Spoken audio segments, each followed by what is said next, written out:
Welcome to Tech World channel, and in today's video I'm going to show you how to change wallpapers in your OnePlus Nord N30 SE 5G phone. Now the first thing you have to do is touch and hold on the home screen, and at the bottom you can see wallpapers option. Then just tap here and that's it. From here you can change your wallpapers and you can choose any wallpaper as you like. If you want to set this wallpaper, just tap here, then tap on apply to.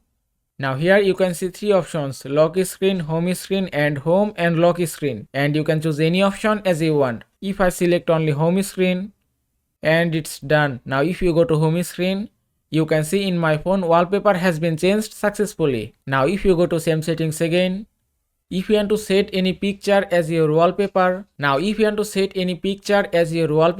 just tap on this icon.